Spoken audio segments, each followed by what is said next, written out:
Hello students, welcome to Rhythm Classes. My name is Arvind Singh and today's our topic is Class 6, Subject Mathematics, Chapter 7, Fractions, Episode 2. Students, in this episode we will discuss about improper fractions, mixed fractions, convert improper fraction to mixed fraction, convert mixed fractions to improper fractions, equivalent fractions, simplest form of fractions या इसी को हम कह सकते हैं fractions in lowest term. मान लेते हैं यहाँ पे आपके चार फ्रेंड बैठे हुए हैं, हमारे पास चार लोग हैं और हमारे पास 5 ब्रेड के पीसेस हैं। हम इसको कैसे डिस्ट्रीब्यूट करेंगे? तो डिस्ट्रीब्यूशन के समय सबसे पहले हम क्या करते हैं कि फर्स्ट 1 ब्रेड का पीस इसको दे देते हैं, 1 इसको दे देते हैं, 1 ब्रेड पीस इसको दे देते हैं, 1 इसको दे देते हैं, यानी 1 ब्रेड का पीसेस तो सबको मिल गया। लेकिन अब ये जो हमारा लास्ट ब्रेड का पीस है ये हम किसी एक को देंगे तो उसका ज्यादा हो जाएगा, बाकी लोग बोलेंगे हमें क्यों नहीं मिला। तो हम इसको ऐसे डिस्ट्रीब्यूट करेंगे जिससे सभी को बराबर बराबर मिले। तो इसके लिए हमें क्या करना होगा, हम इसके 4 इक्वल पार्ट्स बनाएंगे। हम इसको हाफ कर देते हैं और फिर उसको भी हाफ कर देते हैं, यानी हम इसके 4 इक्वल पार्ट्स बना लेंगे, जिससे क्या होगा कि 1 पार्ट, जो इसका 1 पार्ट है, सिर्फ एक साइड का ये हिस्सा, यानी 1 पार्ट हम इसको दे देंगे, 1 पार्ट इसको दे देंगे, 1 पार्ट इसको दे देंगे और जो बचा हुआ रिमेनिंग 1 पार्ट वो इसको दे देंगे। यानी इससे हमें ये पता चला कि हर एक स्टूडेंट को 1 प्लस 1/4 पार्ट मिला। 1 क्यों? क्योंकि ये पूरा 1 जो पूरा ब्रेड का पीस है वो 1 मिला। 1/4 क्योंकि ये पूरे ब्रेड के पीस में से 4 पीसेस हमने करे और 4 में से एक पीस इसको दिया है, यानी 1/4 इसको मिला, 1/4 इसको मिला। सेम इसी तरह इसका भी यही पार्ट हो जाएगा 1 प्लस 1/4। इसी तरह हम देखेंगे तो सभी का हो जाएगा 1 प्लस 1/4, यानी कि सभी को एक पूरा ब्रेड और 1/4 हिस्सा मिला। इसी को अगर हम कॉम्बाइन करके लिखें तो हम इसको ऐसे लिख सकते हैं 1 होल 1/4, 1 होल 1/4। और इसको एक दूसरे वे में अगर हम देखें तो हम इसको ऐसे भी लिख सकते हैं, जैसे इसमें अगर हम इसके भी 4 पीसेस कर दें, अगर हम इसके भी एक 4 पीसेस कर दें तो क्या होगा, तो यानी कि यहाँ पे हमारे पास 4 पीसेस हैं प्लस एक और ये पीस है, 5 पीसेस है। यानी इसको हम लिख सकते हैं, इस वाले को सिर्फ अगर हम इसको लिखना चाहें तो इसको हम लिख सकते हैं 4/4 प्लस 1/4। यानी यहाँ पे 4/4, इसका मतलब ये है कि 4 में से 4 पीसेस यानी 4 होल हैं और उसके 4 पार्ट में से 4 पीसेस यहाँ पे हैं और 1 पार्ट उसको एक्स्ट्रा मिला है, यानी 4 होल में से 4 पार्ट्स और 1 पार्ट एक्स्ट्रा मिला है। दोनों को अगर हम कंबाइन कर देंगे तो हम देख सकते हैं उसको 5/4 पार्ट मिलेगा। इसको इस प्रकार से भी लिखा जा सकता है। तो फिर हम यहां से देखेंगे ऐसे फ्रैक्शंस जिनका न्यूमरेटर डिनोमिनेटर से बड़ा होता है वो हमारे हो जाता है इम्प्रॉपर फ्रैक्शन, यानी ये हमारा बन गया एक प्रकार से इम्प्रॉपर फ्रैक्शन। और अगर इसी फ्रैक्शन को हम इस टर्म में लिखते हैं जिसमें एक संख्या होल में और एक आगे की संख्या फ्रैक्शन में हो, यानी इसको अगर हम लिखें 1 होल 1/4 में, तो ये हो जाएगा हमारा मिक्स फ्रैक्शन। सो स्टूडेंट्स, यहां से हम ये कह सकते हैं the fraction which have the numerator bigger than the denominator is called improper fractions. And students, यहां से हम इसको कह सकते हैं a fraction which have a whole part and a fractional part is called a mix fraction. Students, इसको हम mix fraction को ये कह सकते हैं कि a mix fraction is a combination of whole and part. So now students, अब आपको मिक्स फ्रैक्शन और इम्प्रॉपर फ्रैक्शन में डिफरेंस समझ में आ गया होगा। ये दोनों ही आपस में बराबर होते हैं। अब हम इनका कन्वर्जन करना सीखेंगे कि इनको हम कन्वर्ट कैसे करते हैं। स्टूडेंट्स, मिक्स फ्रैक्शन को इम्प्रॉपर फ्रैक्शन में बनाना या इम्प्रॉपर फ्रैक्शन को मिक्स फ्रैक्शन में बनाना बहुत ही इजी है। तो सबसे पहले हम देखते हैं, मान लेते हैं हमारे पास कोई एक इम्प्रॉपर फ्रैक्शन है 7/5। अब हमें इम्प्रॉपर फ्रैक्शन को मिक्स फ्रैक्शन में बनाना है। ये इम्प्रॉपर फ्रैक्शन है क्योंकि हमें पता है कि 7 जो कि न्यूमरेटर में है, 7 is bigger than the denominator. 7 denominator से बड़ा है, यानी ये इम्प्रॉपर फ्रैक्शन है। अब हम इसको मिक्स फ्रैक्शन में बनाएंगे, तो इसके लिए हमें सिंपली इस फ्रैक्शन को डिवाइड करना होता है, यानी डिनोमिनेटर से हम न्यूमरेटर को डिवाइड कर देते हैं। डिनोमिनेटर से न्यूमरेटर को डिवाइड करने के बाद हम इसको चेक करेंगे, तो ये आएगा 5 1 जा 5 और रिमाइंडर हमारा आ जाएगा 2। डिवीजन के बाद जो हमारा क्वेश्चन आता है, क्वेश्चन इसको हम रखते हैं फ्रंट में यानी होल में, और जो हमारा रिमाइंडर आता है वो रिमाइंडर हम रखते हैं न्यूमरेटर के प्लेस पे। ये हमारा रिमाइंडर न्यूमरेटर के प्लेस पे चला जाएगा, और जो हमारा डिनोमिनेटर होता है वो हमेशा पहली संख्या का डिनोमिनेटर ही यहाँ पे वापस आ जाता है। यानी इस प्रकार से हम इस संख्या को क्लियरली लिखें तो 1 होल 2/5 लिख सकते हैं। आप इसको और एक एग्जांपल के साथ समझ सकते हो। नाउ 9/4 को हम मिक्स फ्रैक्शन में बनाएंगे। सबसे पहले डिनोमिनेटर से न्यूमरेटर को डिवाइड कर देते हैं। डिवाइड करेंगे तो आ जाएगा 4 2 जा 8, रिमाइंडर 1। अब जो हमारा क्वेश्चन आएगा, यानी जो हमारा डिवीजन का जो आंसर आता है उसको हम रखते हैं होल के प्लेस पे, और जो हमारा रिमाइंडर होता है उसको हम उसके न्यूमरेटर के प्लेस पे रखते हैं, और जो हमारा फ्रैक्शन का डिनोमिनेटर होता है वही डिनोमिनेटर हमारा नीचे भी आ जाता है। इस प्रकार से हम इसको मिक्स फ्रैक्शन में कन्वर्ट कर सकते हैं। ओके, नाउ स्टूडेंट्स, अब हम देखेंगे कि कोई मिक्स फ्रैक्शन को इम्प्रॉपर फ्रैक्शन में कैसे बनाते हैं।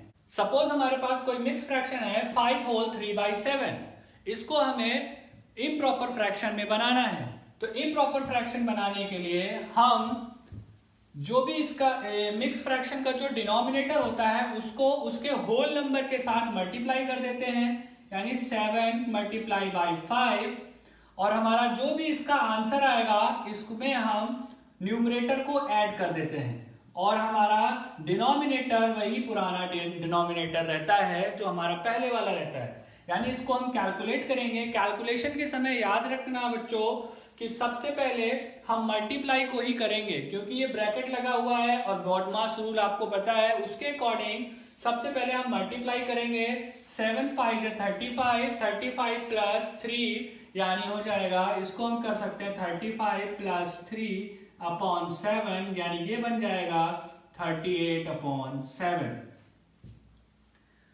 इसी तरह एक और एग्जांपल ले लेते हैं। सपोज कोई नंबर लिखा हुआ है 3 होल 2/5। इसको भी अगर हम इम्प्रॉपर फ्रैक्शन में बदलना चाहें तो कैसे करेंगे? सबसे पहले डिनोमिनेटर को होल नंबर के साथ मल्टीप्लाई करेंगे, denominator multiply by whole number plus numerator upon में रहेगा डिनोमिनेटर, जो पुराना डिनोमिनेटर है वही रहेगा। अब इसको सॉल्व करेंगे तो ये हो जाएगा 5 × 3 यानी 15 प्लस 2/5, यानी ये हो जाएगा 17/5। इस प्रकार से हम मिक्स फ्रैक्शन को इम्प्रॉपर फ्रैक्शन में कन्वर्ट कर सकते हैं। Students, now coming to our next topic which is equivalent fraction. Equivalent fraction means those fractions which have the same value are called equivalent fraction। यानी अगर हमारे पास कोई दो ऐसे fractions हैं जिनकी वैल्यू सेम है, दो या दो से ज्यादा भी हो सकते हैं, जिनकी लास्ट वैल्यू यानी उनके लोवेस्ट टर्म में करने के बाद जो हमारी वैल्यू बचती है वो अगर सेम होती है तो हम ऐसे फ्रैक्शन को इक्विवेलेंट फ्रैक्शन कहते हैं। Suppose we are going to take a fraction. अब हम इसके इक्विवेलेंट फ्रैक्शन कैसे निकालेंगे?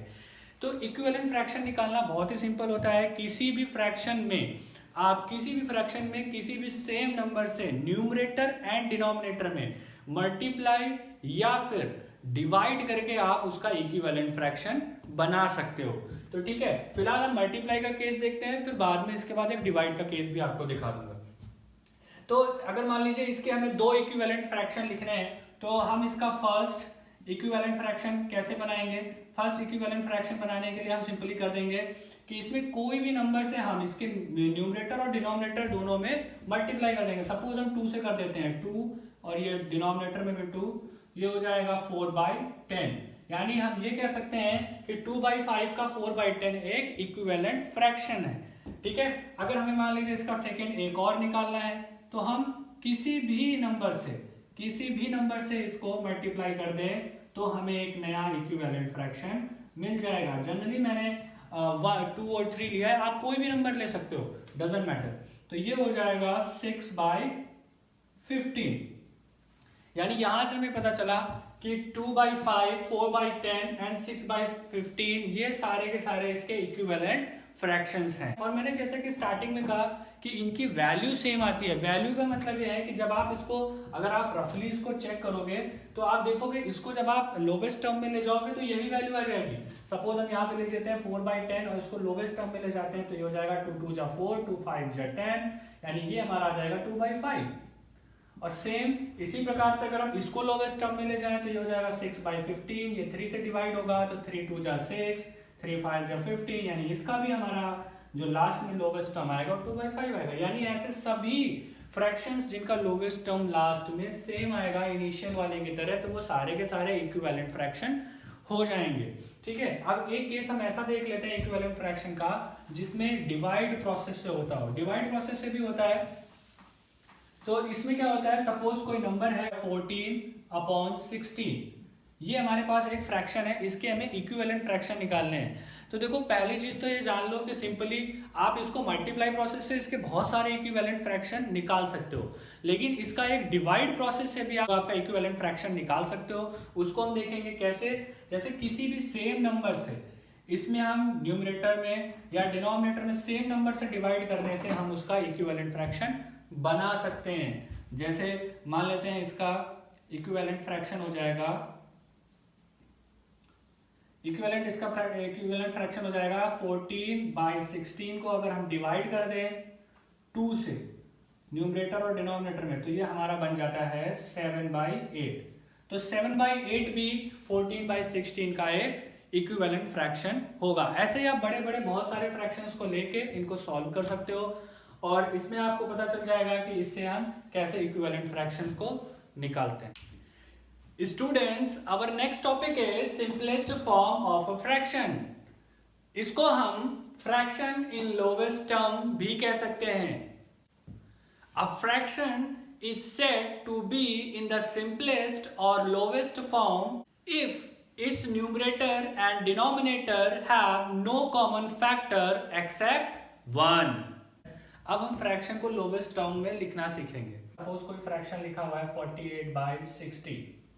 अब ये एक सिंपल फ्रैक्शन लिखा हुआ है, इसको हम लोवेस्ट टर्म में जानेंगे। लोवेस्ट टर्म मतलब इसकी रियल वैल्यू क्या है, इसको कितना छोटे से छोटे टर्म्स में हम लिख सकते हैं, क्योंकि ये बहुत इंपॉर्टेंट हो जाता है। क्योंकि जब भी कभी ऐसे हमें कोई बड़ा फ्रैक्शन मिलता है जो बड़े बड़े नंबर्स में लिखा हुआ होता है, तो ऐसे फ्रैक्शंस हमें कैलकुलेशन करने में प्रॉब्लम करते हैं। जब भी हम कभी क्वेश्चन को सॉल्व कर रहे होंगे तो हमें इसको सबसे पहले लोवेस्ट टर्म में करना पड़ेगा, जिससे कि हमारा कैलकुलेशन ईजी हो जाता है। तो लोवेस्ट टर्म में करने के लिए हमें सबसे पहले ये फाइंड आउट करना होता है कि ऐसा कौन सा नंबर है जिससे इसका न्यूमरेटर और डिनोमिनेटर दोनों ही प्रॉपरली इनको डिवाइड कर दें। यानी कहने का मतलब ये है कि हमें एक नंबर ऐसा सोचना है जो दोनों ही नंबर्स को डिवाइड करता हो। फॉर एग्जाम्पल, अब जैसे हमारे पास ये एक फ्रैक्शन है, इसमें हम देख रहे हैं, तो सबसे पहले ऑब्वियस सी बात है कि हम प्राइम नंबर से डिविजिबिलिटी चेक करते हैं। तो सबसे पहला प्राइम नंबर आता है 2, तो हम सबसे पहले 2 से चेक करेंगे। जब हम 2 से चेक करेंगे तो हम देखेंगे 2 से इस नंबर को भी हम डिवाइड कर सकते हैं जो कि न्यूमरेटर में है, और 2 से हम इस नंबर को भी डिवाइड कर सकते हैं जो कि डिनोमिनेटर में है। न्यूमरेटर को जब 2 से डिवाइड करेंगे तो इसको हम एक सिंगल लाइन से क्रॉस कर देते हैं, इसको डिवाइड करेंगे तो आ जाएगा 24, और फिर हम नीचे डिनोमिनेटर को डिवाइड कर देंगे तो आ जाएगा 30। ये हमारा 1 टाइम 2 से डिवाइड हो गया। अब हम इसमें चेक करेंगे कि क्या अभी कोई ऐसा इसमें कोई ऐसा नंबर है जिससे कॉमनली दोनों डिवाइड किए जा सकते हैं। अगर हाँ अभी भी कोई ऐसा नंबर है तो हम फिर से उनसे इसको डिवाइड करेंगे। फॉर एग्जाम्पल 2 से अभी भी ये डिवाइड हो सकता है, तो इसको हम डिवाइड करेंगे, ये हो जाएगा 12, 2 से ये हो जाएगा 15। यहाँ पे हमारे पास आ गया न्यूमरेटर में 12, डिनोमिनेटर में आ गया 15। आप चाहो तो इसको एक बार फ्रेशली लिख सकते हो ताकि आपको आगे फ्यूचर में कंफ्यूजन ना हो। अब हम इन नंबर्स को, न्यूमरेटर और डिनोमिनेटर को ध्यान से देखेंगे।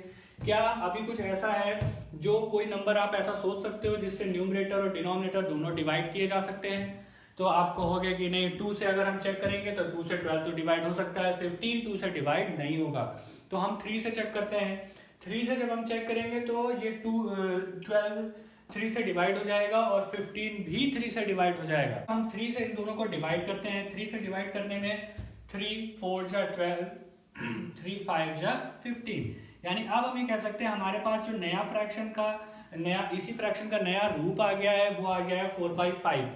4/5 आने के बाद अब आप फिर से वही चीज अपने आप से सोचो, क्या हम इसको और ज्यादा किसी भी नंबर से डिवाइड कर सकते हैं? आप जब इसको चेक करोगे 2 से ये डिवाइड होगा नहीं, जब आप इसको 3 से देखोगे 3 से भी डिवाइड नहीं होगा, 4 से ऑलरेडी ये डिवाइड हो नहीं सकता, और 5 से जब हम चेक करेंगे तो 5 से दोनों संख्याएं डिवाइड नहीं होंगी। यानी अब हम एक ऐसी स्टेज पे पहुंच गए हैं जिसके आगे दोनों में 1 के अलावा कोई और कॉमन फैक्टर है ही नहीं। जब कोई और कॉमन फैक्टर नहीं है तो हम ये कह सकते हैं कि इस फ्रैक्शन का ये वाला टर्म जो है ये लोवेस्ट टर्म है, यानी यही हमारा आंसर हो जाएगा। हमें इसी टर्म को, जहां पे ये फ्रैक्शन लिखा होगा वहां पे हम इस टर्म को लिख के उसके आगे की कैलकुलेशन कर सकते हैं।